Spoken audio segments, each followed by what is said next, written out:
नवरात्रीमध्ये जगदंबेचा आशीर्वाद प्राप्त व्हावा त्यामुळे आपण सप्तशतीचे पाठ करत आहोत. पण सप्तशतीचे पाठ करत असताना किती पाठ करावे? सर्वसाधारणपणे नवरात्रीमध्ये जे भक्त मंडळ दरवर्षी सप्तशतीचे पाठ आपल्या घरामध्ये करतात त्यांनी 10 सप्तशतीचे पाठ करावे, जेणेकरून 9 पाठ आणि 10वा पाठ म्हणजे यज्ञ केल्याचं फळ, यालाच पाठात्मक नवचंडी असं म्हणतात. पण जर काही आपली इच्छा असेल, काही अपेक्षा असेल, ती जर पूर्ण होत नसेल तर नवरात्रीमध्ये काही आपण आराधना करू शकतो का? मंडळी, संकल्प करून आपण अवश्य काही पाठ करू शकता. तर देवी भागवतामध्ये वर्णन आहे, फलसिद्धीसाठी आपण एक पाठ करू शकता.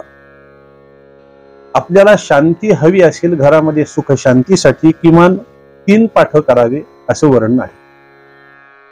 भयापासून मुक्त व्हायचं असेल, भीती वाटत असेल तर अशा मंडळींनी, अशा लोकांनी 7 पाठ करावी. यज्ञ केल्याचं फळ जर आपल्याला प्राप्त करायचं असेल तर 9 पाठ करावी. राज्य प्राप्ती हवी असेल, राजकारणामध्ये तुम्हाला पुढे यायचं असेल तर अशा लोकांनी 11 पाठ करावे असं वर्णन आहे. तुमचं एखादं कार्य जर सिद्धीला जात नसेल, पूर्ण होत नसेल, ते जर पूर्ण व्हावं, सिद्धीला जावं असं वाटत असेल तर अशा लोकांनी 12 पाठ करावे. एखाद्या व्यक्तीला वश करायचं असेल तर अशा लोकांनी 14 पाठ करावी. सुख संपत्ती आपल्याला हवी असेल तर अशा लोकांनी 15 पाठ करावी. धन आणि पुत्र प्राप्तीसाठी या नवरात्रीमध्ये 16 पाठ करावी.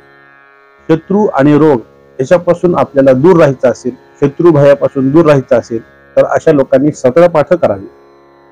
अनिष्ट ग्रह जर आपल्या कुंडलीमध्ये असतील आणि या ग्रहांनी शुभ फल द्यावं, त्यांचा आपल्याला अनिष्ट ग्रहापासून दोष दूर व्हावा असं जर वाटत असेल, ग्रहांनी शुभ फल द्यावं असं वाटत असेल तर 20 पाठ करावी.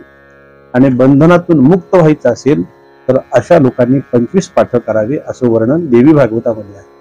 या नवरात्रीमध्ये आपण सांगितल्याप्रमाणे पाठ करा आणि जगदंबेचा आशीर्वाद प्राप्त करून घ्या. अशाच प्रकारच्या नवनवीन माहिती मी आपल्याला देणारच आहे. आणि हो मंडळी, आपली जर काही शंका असेल, आपली जर काही प्रश्न असतील तर अवश्य तुम्ही मला कमेंट बॉक्समध्ये कमेंट करू शकता. आपल्या प्रश्नाचं उत्तर अवश्य मी देईन. धन्यवाद. जय जगन्नाथ.